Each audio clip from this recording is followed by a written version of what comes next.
Okay, thank you for joining us for Cannabis Connection. I am your host. This is our weekly webinar series. I am your host, Jamie Cooper, the founder of Cannabis Connection. And I am here joined today by one of our founding members, Ron Smalley of Vista Green Group. Ron, how are you doing today? I'm doing well. How about you? Really good. It's always great to have you. It's been a while, and you're a busy guy. You are doing all kinds of fun licensing stuff all across the country right now. Staying busy.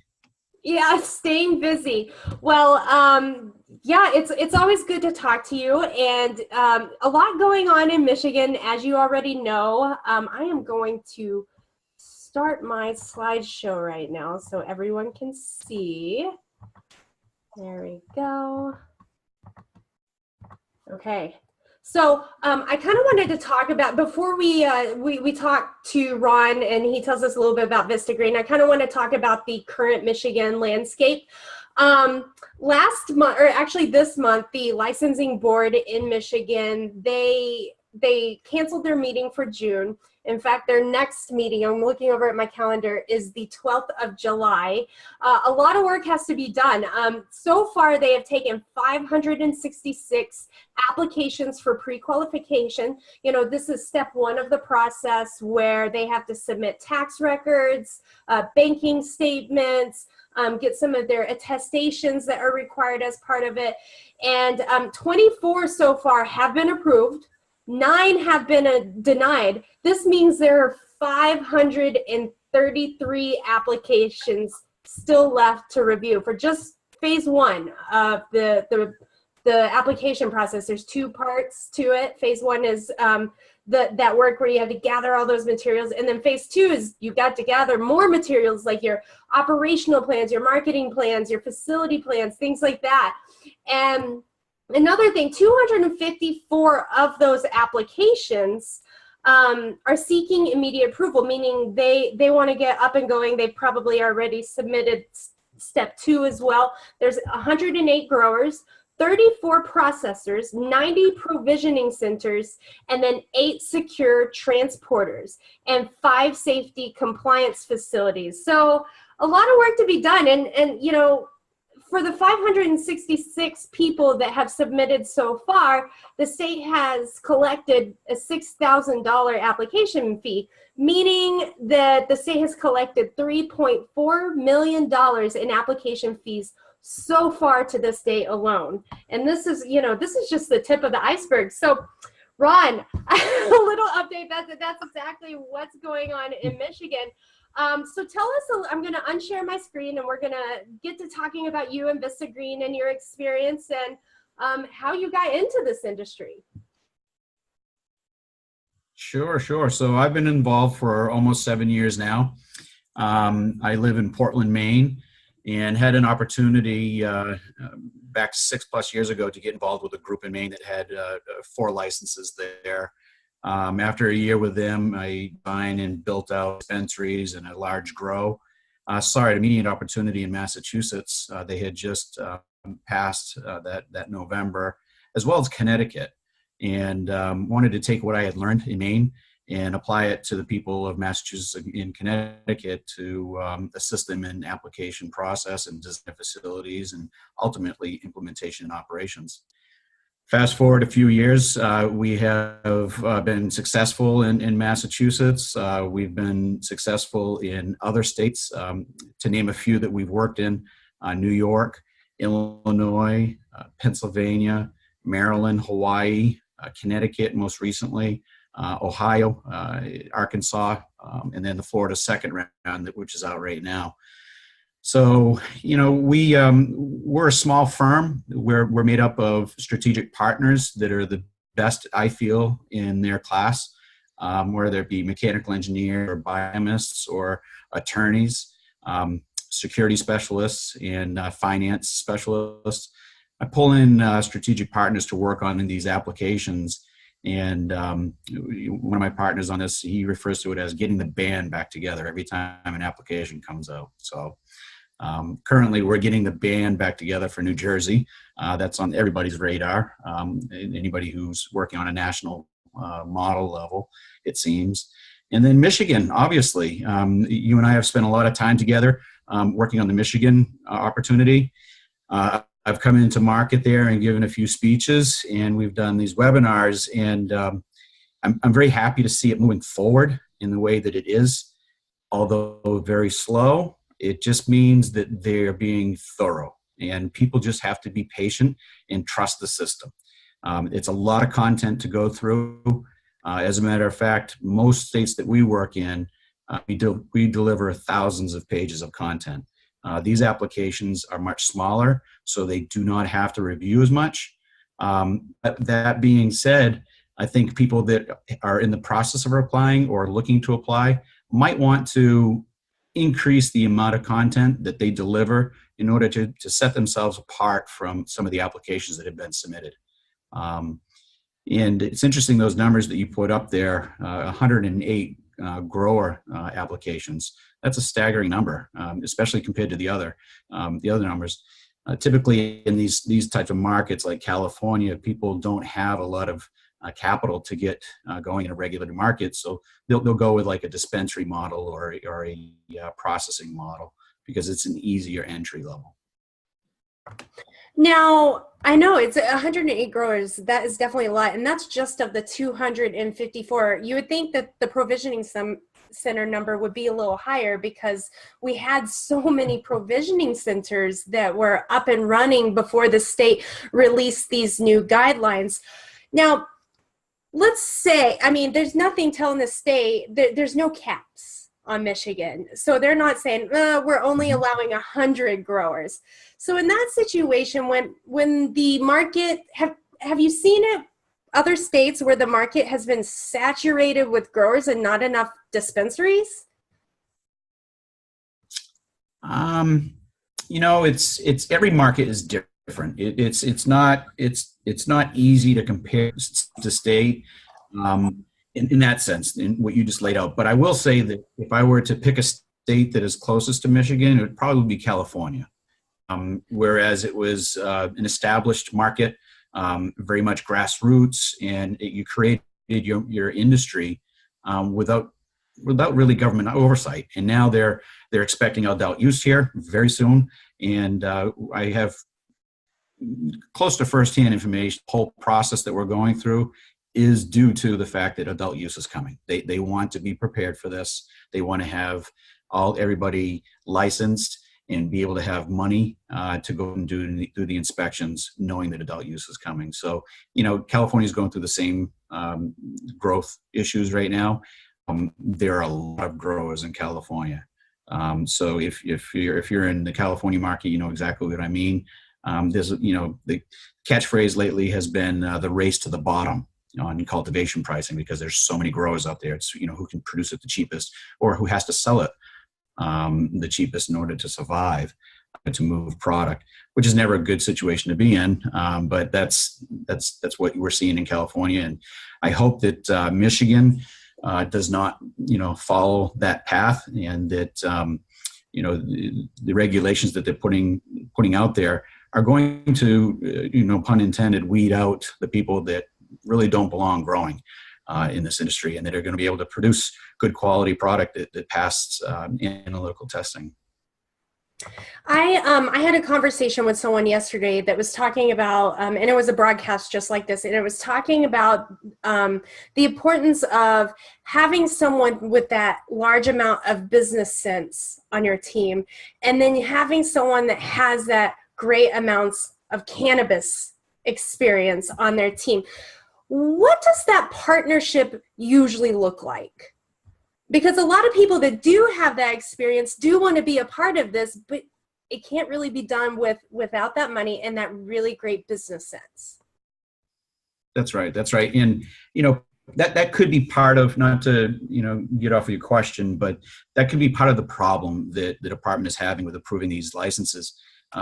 They may be missing on certain aspects of the application that will have a negative outcome for the operation. And they realize that, and they want the owner or the applicant to understand that, and maybe to address it and adjust it and then resubmit. So where that comes from, you know, go back to your question, is not everybody is cut out for a large operation that's vertically integrated, that's heavily regulated.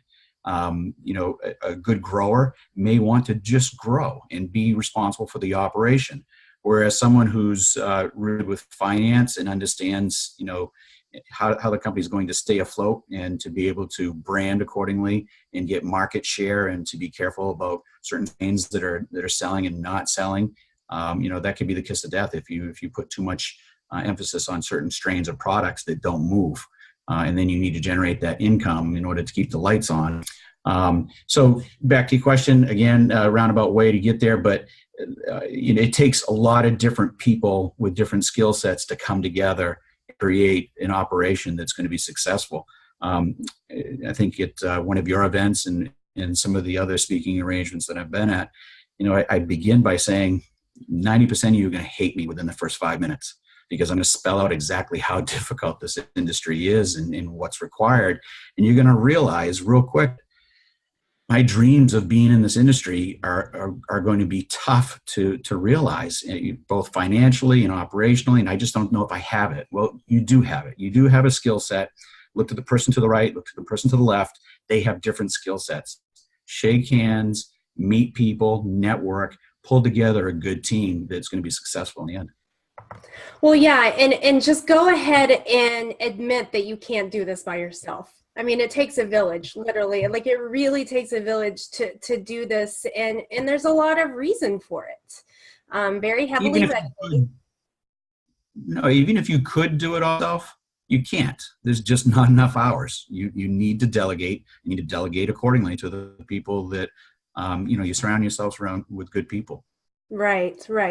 Well, you have some tips for us. I'm having a hard time opening your slideshow, but there's a share screen button on your screen that you can press, and then we would be able to see your slideshow. I do not have it up on my computer, so rather than that's okay. That's okay. Just go through it here. So, I'll take my eyes off the screen as I look at my cell phone here. Some of the things that people, when you're writing the applications, you want to think about going back to surrounding yourself with like-minded people and people that have different skill sets. When you write your application, you want to highlight the experience of all your partners, whether they're investors or they're your general partners or they're executive, executive positions, the COOs or CFOs. The industry, the Department of Health, they want to see regulated industry experience, agricultural experience, commercial manufacturing experience, pharmaceutical experience, if you will. Those are the different entities, different industries that really show that you're well-rounded and that you're not just do it all yourself, and that you have done the research and brought on people to stand up your company in those segments. It all starts with money. We were talking about that earlier. Before this started, Jamie and I were talking, and this is an expensive industry to get into, and it requires raising funds and speaking to investors. You only have one shot at an investor. Do your homework. Make sure you work with somebody that's familiar with the industry, not just somebody that knows their way around an Excel pro forma. They're going to be able to speak to your business better than someone that is in a different industry. But on the same hand, you need to understand your pro forma and your projections and your business model just as well as your finance director. At the end of the day, you're the one that's going to be borrowing this money or bringing on this money in an equity position, however it's structured, equity or debt. At the end of the day, the investor is going to be looking at you and, you there? Oh, you got it going. Thought I lost you. Yeah, at the end of the day, people that invest, they invest into people and then ideas second. So you need to understand your market rather than just talking to an investor and asking for money and handing all questions over to your finance director to answer. Right. Sorry about that, Ron. I was able to get it going. So let me know if you want me to switch through to the next slide. Sure. You can scroll down a couple, actually. All right.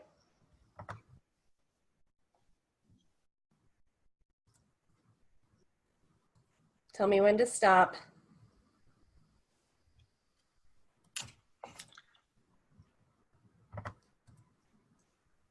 Next one. Next one. Okay. Next one, please. All right. So, okay. Security is important to filling out the applications. Sometimes you're required to do criminal background checks, the securing of the facility, the technology that goes into the equipment to run your secure operation, whether it be where the plants are growing or in the vault, or a key card access for the employees. This is all information that is required as part of an application. You need to put together a security plan. I definitely recommend working with someone like ourselves who has cannabis security professionals that do this for a living on a national level. You can go to any security company and explain to them that you have a 20,000 square foot building that you need surveillance on. And unless they've done the cannabis industry, they're going to not be familiar and end up delivering you something that's more expensive or doesn't meet up to what the department is requiring. The other areas of the application are talking about how you're going to design your facilities so that MEP, mechanical, electrical, and plumbing, is the latest and greatest state-of-the-art equipment and is going to produce an environment that won't allow for pests or mold to grow. Therefore, your product at the end of the day is going to pass analytical testing. That being in Michigan is in any part of the country really, but in the northeast area of the country, we have a lot of humidity. You really need to make sure that your HVAC equipment, just your mechanical, electrical, and plumbing is designed for your region so that you run into problems. Another area of the application that you have to fill out, typically, and I'll back up a little bit, Jamie. This slide that we're going through, I'd like people to understand that we consult on a national level, and I explained earlier that the applications we put together are thousands of pages long. Lara does not require that, so this slideshow is over the top, if you will, but I've done it on purpose because I believe that a lot of the stalling at Lara's office is a result of having a wide variety of content that they're reviewing, and a lot of piece of information. People are cutting and pasting and grabbing stuff off the internet, and it just makes it more difficult for them to review and to score, or not our case scoring, but just review and approve. So when we go through these slides, I just want people to understand that this is typically what we do in the larger markets where they have more extensive applications, if that makes sense. Right, and I agree with that, Ron, because I'm hearing that Lara is going back to these applicants and asking for additional information, and there really isn't anything wrong with having too much information. In fact, I think too much information might be better than not enough, because if you don't have enough, they're coming back asking for it and going on to the next person. And so it's better to go ahead and be prepared and make them happy so they're not having to come back and get that additional information that they're expecting to see. Yeah, that's right. That's right. And when they receive hundreds, 500, 1,000 applications, however many they're going to receive at the end of the day, I do have firsthand knowledge that the department in any state, the first thing that they do, they go through each application and they look for the telltale signs of one that will fail, and that will be simple instructions. In some states, did you use blue ink? Because we don't allow blue ink. We want black. The minute they say blue, that entire application goes over to the side of the desk. Lara has the same thing. They have certain sections of this application that if those check boxes are not checked off, or if that information is not included, they stop. I mean, it's a first review for their administrative office to go through these and to make sure that the applications are complete and that they're completed the right way before they even start reviewing content. That removes a lot of applications from the process. Then at that point, the staff will get down to reviewing the applications and for thoroughness, and maybe at that point they come back to the client or to the applicant and request additional information, which is what we were just talking about. If you get to that point in the process, you don't want to have it kicked back to you because you didn't have enough content, or maybe you're packaging. Recently, they came out with packaging guidelines. Well, that's a result of what they were seeing. You know, they kept on seeing different packaging that was coming through, and they felt like the industry wasn't on board with what they wanted and what they would approve. So they put out that memo, and it educated the Michigan industry. And that's similar to what we do. You know, we try to make sure that we don't get an application pushed back to us, that we've covered all the bases right from the beginning. You see how long this is taking, and it'll continue to take longer. Time is money. A lot of people have money tied up in real estate. Investors, they grow tired of the deal not getting off the ground, and that's all a negative impact on your operation. So get it right the first time, or as close to right as possible. Right, I agree. And the packaging, is going to be really, really important. Does it help to include like packaging examples within your application? Absolutely. In every application we do, we take the company's name, logo, brand, colors, product lines. As a matter of fact, if the company already has a product line, we'll create the packaging and all the labeling with that actual product and what you can find in it. And it's all based on, in this case, Michigan's rules as to what they want to see on the label, on the packaging, and on the exit packaging. People don't realize that there's exit packaging. So when you go to Rite Aid, you have your bottle and you have your label on that, and they can't put everything on that label. So you have your extra label that comes with it. And then it goes into an exit bag that has probably that additional label information that's printed on a trifold or something stapled to the exit bag. All that has to be per state regulations. Right. And do you feel like the packaging requirements that you are seeing with Michigan, are they really similar to other states that you have done work in? Are they a little bit more relaxed? Like, what are your opinions on that? They're pretty on par with what we see in other states. At the end of the day, you really need to put on your packaging your name of your company, address, the product information, and anything that is in the state regulations that they require. Part of the application process that when we submit the packaging and labeling sample, we'll actually have line item identifiers pointing to each section of the label, and then that cites the state's law on why we're including that on the package, and we'll include the numbers that's associated with that. It's pretty similar to what I've seen elsewhere. I think that at the end of the day, it's just that this is new for Michigan, and if you don't have anybody that you're working with that's done it, it's going to be a chance to submit and see if you got it right the first time. And we don't want that. We want to, time is money, like I said. Right. And so is patience. Yeah. You can click on. These are just areas that we typically like to address, or that we are required to address. We want to talk about secure disposal and destruction of cannabis, the ability to ensure product safety. Part of the background checks is that they want to know that they're working with applicants that haven't had licenses revoked. That could be for any industry, or in some states, they just want to know about cannabis licenses. So, you need to be aware of that. Just talking about the financials, if people are not accustomed to raising money and talking to investors, these slides here talk about how to create a financial pro forma, what's included in it.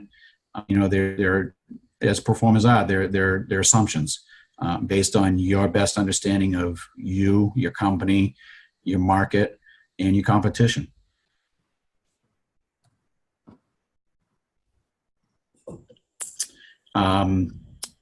When you meet with investors, it's typically it's like dating, if you will. You have that initial phone call, and if you enjoy the conversation, you take it to the next level, and that usually an executive summary or some type of pitch deck that you've put together, and if you have them at that point, now you have to be ready to take a serious meeting to go over your performance, your projections, PPM if that's the direction you're going. I'll go back to what we were about earlier. You only have one shot with an investor. So on your very first phone call, they're going to decide right then and there if they'll leave into the next phone call or follow-up email. So have all this information that we're talking about right here. And by the way, these slides are available. Provide them to Jamie, and Jamie can email them to everybody so you can refer back to them. You want to make sure that all these financial documents and projections are spot on, and you can answer the questions that are going to come your way. Know what's in your own deck. Right. And then, so what happens? You pitch to an investor, which I'm sure a lot of people are a part of this or needing their investor. And a lot of times you don't get that investor until you've gone through the pre-qualification phase and you've gotten approved that way. And then number two, you get the money, right? And so at what point, like what's next after you do the pitch and then move on with discussions with the investor? After you've made your pitch and you feel like there's a synergy, that you feel like there's an opportunity there, they want to invest in you, now you're going to really get down to term sheets. And the term sheet process is another dance. That's now you're beyond dating, now you're dancing, and it really is a dance. I would recommend to people not to get frustrated. Venture capitalists or investors, angel investors, they're successful and they're wealthy people and they're smart, and they will put you through a dance on purpose. It's not to you or to make you feel like hey, I'm the money man, and you're going to dance to my tune. It's not that at all. They are testing you. So it's part of the dance. You need to really understand that. Don't get frustrated with it. Hire an attorney that is familiar with pulling together venture capital deals or investments, whether it's going to be a debt type investment or equity. You need to have a lawyer that understands that and have them represent your wishes for the outcome. But you don't want your lawyer to speak on behalf of you, because your lawyer is not going to be running that operation on a daily basis, and your lawyer is not going to have an investment with the investor. You will be. Right. And I agree with your statement about it being a lot like dating. I think it's important that as someone who's looking for an investor, that you date a lot of investors. You figure out which one might be the best solution and has the same thoughts as you, because it's going to be a long relationship with that investor. So you gotta really think hard and do your research and make sure it's going to be a good fit. That's right. Yeah.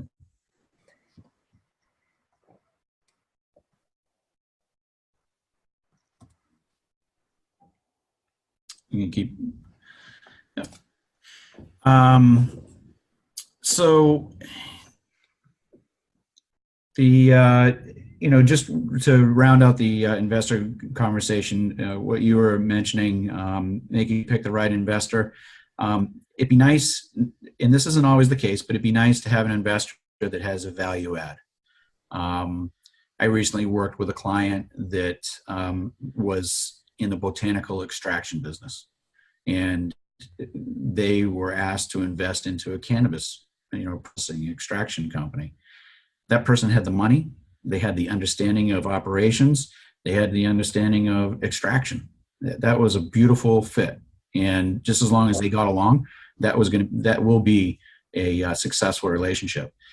But not all investors have cannabis experience or manufacturing experience or pharmaceutical, or they may have received their wealth through the IT, the com, or maybe it's generational wealth. That's okay as well. I just like to stress that if you can find an investor that has value add, it'll be beneficial down the road as you're growing operationally and you have somebody that you can talk to. Right. Let's see here. So customizing your application. Keep in mind, reviewing hundreds and hundreds of applications. They're reading the same material. There's only so much you can write about taking a clone and putting it into, Rockwell or cocoa or whatever you're using, and then treating it with certain nutrients. And if you're going to see a green or not, what type of lights you're going to do. And then when you talk about nutrients, integrative pest management, security, and there's so many sections of this of typical application that is pretty standard information at the end of the day. Okay. But if it's not well put together, if it's not well organized, and if it doesn't tell the story, then they're going to be lost trying to read it. And the other part is to customize that information. So you take your investor's background, you take your partner's background, you take your executive management or your strategic partners, if you're on working with industry consultants, and you customize this content, this industry content, whether it's cultivation or security, you customize it based on your background and your team's background. That really makes the application pop and stand out. When you refer to the operations manager for certain responsibilities, and then you refer to their background on what they did in their prior experience and prior jobs. So if you can just switch to the next slide there.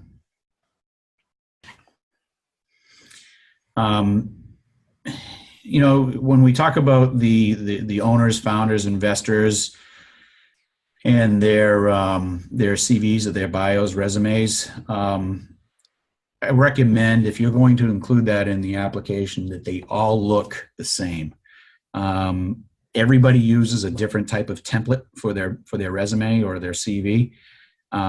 It's worth it to have somebody take all of your resumes and CVs and to make them look identical to one another if you're going to submit those with your application. And then if you're referring to one of your investors or executive management team members as the COO or the CFO, make sure you use that terminology throughout the entire application. Don't bounce around from operations manager to COO.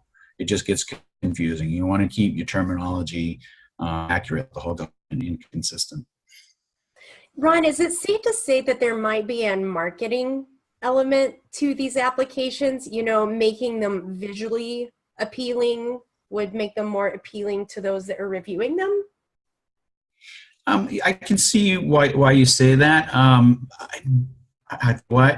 We have some guidelines with some of the other states that we can't do that. So we try to make it pop, if you will, through the branding and labeling, because that's one of the areas that you can do that. When you show your architectural renderings, we might have the company sign on the side of the building or something. You get a few things here and there just to get that across to the department. But we have our hands tied pretty much in these applications where they want a certain size font, they want the margins the right way, and you're only allowed a certain amount of characters or words, and you can't go over. So some states allow you to put images in, whether they're PDF images or if they're copy and pasted in body when you're referring to a certain type of panic alarm system in your security section. After you get done explaining it, you have a picture as like a show and tell. Now, do you make any recommendations to licensees whether they need to submit through the online portal they have, or to actually submit it like a written application? Once again, that's state dependent. We've worked in states where it's one or the other. I don't believe I've worked in a state where you do both.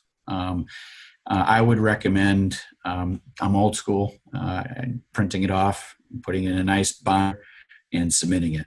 But in the case of like a state like Hawaii, you weren't allowed to do that. You had to follow their online application software program, and it is what it is. And that didn't come without problems, I can tell you that.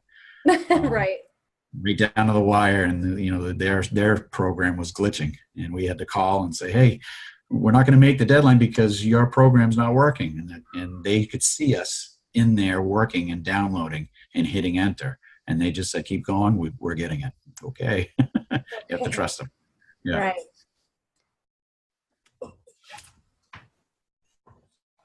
Good. Okay, next one. Sure. Yeah, so we talked about that earlier. You can ensuring the format and structure and the terminology consistency. Edit your content for content clarity and story consistency. Proofreading. Another tidbit there.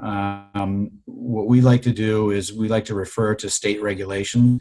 So if we're talking, let's say we're talking about a security feature again, and we mentioned that we're going to use a certain type of equipment in a specific room, we will end that sentence with per state regulation XYZ.123. And in some applications, we're able to hyperlink that. The standard operating procedures that we develop for our clients, those are also hyperlinked and customized based on the state's application, the state's regulations.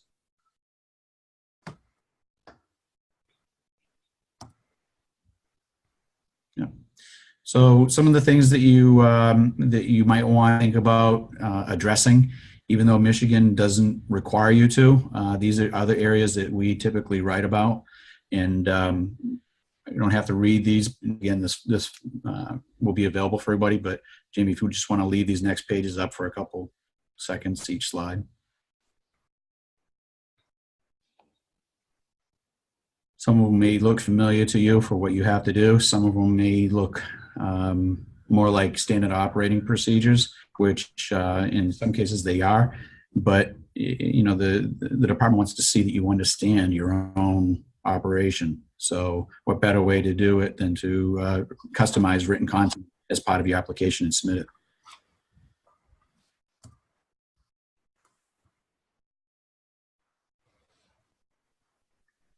Yep. So this goes back to what we were talking about earlier with the creating packaging based on your brand and some of your product lines. We have, I would say, 90% of our clients are new to the industry, meaning they have never applied before. They're new to the industry, and they're applying for a license in a very competitive state. And some of the people have licenses throughout the country in multiple states, or even if they're just in one state, say they're from Colorado and they're applying in Michigan or another state, they are going to bring their brand, their logo, their product formulations, and their strains. They're going to bring all of that to market. They've already developed it. They already have it ready to go, and they're going to show the state who they are. Most clients don't have any of that. So that's part of what we do is one of our first meetings we have with you is, who are you? What are you looking to do? Are you medical, nutraceutical? What type of products do you want to create? And then we start to talk about the actual product lines. So we'd come up with, let's say, 24 SKUs, if you will. And that isn't 24 different products. It's more or less, I don't know, 8 different products with potentially 3 different ratios, if you will. So a 1-to-1 and et cetera. You know, if you wanted to do CBD to THC, you could have 3 different ratios and develop a whole line, create the packaging and the labeling for that, and present it to the department and, you know, show them that you actually know how to do this through your own experience or your consultants or strategic partners that you've hired to help pull this package, this application together. You're going to be competing against people that already have this and that they're selling it. And you need to stand up your company. You know, I tell a lot of people, when you go through the application process, you're actually starting a business. And in Michigan, you will get a license eventually. It may take you longer than what you expected, but keep in mind, in other states, people spend $1 million creating their company, creating their application, holding down real estate, submitting an application. And if the state gave them a license, the next day I mean, they have done all the business startup that one could imagine from A to Z. All they have to do now is go do it. And then they're the unlucky groups that don't get a license, and they've spent all that time and money to start a company and don't get the chance to. So Michigan, you are in a good position, just right the time, so that you're not having your application kicked back and, like we said, costing more time. Right.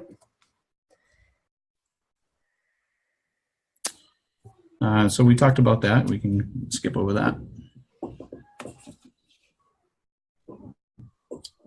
I think that's pretty much it for the slides, so Jamie. Okay. Yep. Awesome. Well, thank you very much, Ron. This is everyone's time. If you want to ask some questions, Ron is here with us to answer some of the questions. Ron, one thing that I did, and by the way, you can use the Q&A feature or the chat feature on your screen to submit your questions, and we'll get them answered before we leave this. One thing I wanted to ask you, yesterday there was some really big news that came out talking about how the FDA has approved a cannabis-based drug called Epidiolex, and in order for them to legally prescribe it, it's now going to the DEA to decide whether to reschedule or deschedule. With that kind of news, give us a little bit of your industry opinion on that. You know, it was huge news, and holy moly, you know, it could really change the landscape of cannabis on a federal level. Yeah. So any news like that, in my opinion, is good news for our industry. It shows that we're moving forward. It shows that we have the eyes and the ears of the people that matter in Washington, D.C., unfortunately, but that's, you know, those are the people we need to impress and to grow up around. And, you know, companies like GW that are doing it, hats off to them. It takes a lot of time and a lot of money. Early on in the industry, I used to get kind of frustrated about some of these technologies because I felt like it was going to take the industry in a different direction. But as I talk to the people, you know, people like you and I, we go to a lot of conferences together. We see each other at networking events, and you just talk to people. And at the end of the day, people like to have smokable bud. So, right, create all the products you want. You know, this is medicine, but at the same time, I mean, so much is happening recreationally, and it's truly hard to stop that. I mean, it's a done deal at this point. I mean, we've had recreational 4 years now, almost 4 years, you know, in Colorado, actually 4.5 years. So it really is. Okay. Well, thank you very much. It was such huge news, and I felt like there's a lot of things that are happening that makes it look like that something is going to happen very soon on a federal level. You know, there's a lot of bipartisan bills that are being introduced, and who knows what's going to happen over the next few months, you know, and then there's the lawsuit too. against Jeff Sessions that, you know, they're planning to appeal it if they have to all the way to the Supreme Court. And now the FDA has said, yeah, this is medicinally beneficial. Well, it can't be Schedule 1, you know, the same as heroin at that point. So something's going to happen. And, you know, Ron, good for you. You've been doing this for several years. You are in a great spot with the services that you provide and the band that you have put together. And it's great to have you as a founding member here at Cannabis Connection. Before we go, I would like to, let's see here. Okay, so thanks to Ron, our founding partners. You know, he is our licensing and application expert. We have THC 123, a staffing agency, Bricks and Mortar Insurance, Cola Marketing, Canna Media Works, National Cannabis Security Services, LC Solutions Michigan, Ingrid Marketing, and ICS Consulting. We do have some webinars coming up in July. We're taking a break for next week since Tuesday falls on July 3rd, and I want everyone to be able to enjoy their Independence Day. But every Tuesday at 2 o'clock, we are here bringing you, except the 3rd, we're bringing you information on how to build a business in the cannabis industry. There is our schedule for the month of July. We are talking about seed to sale tracking, staffing plans, promoting safety and security, and then how to build a memorable brand for your cannabis business. All of these webinars are available on the Cannabis Connection website. All you have to do is go to cannabisconnection.com/learning academy. And when you do that, you can access all the webinars. All you have to do is sign up for the free account. And then we are kicking off networking events across the state of Michigan starting next month. We're going to have one in Ann Arbor, Detroit, and Lansing for July 26th.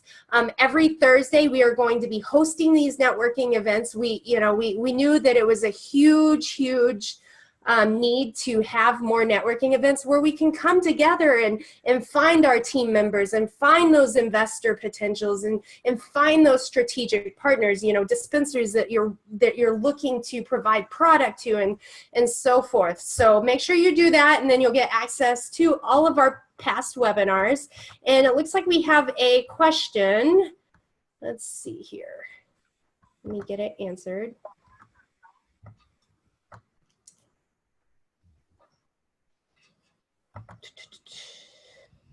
Well,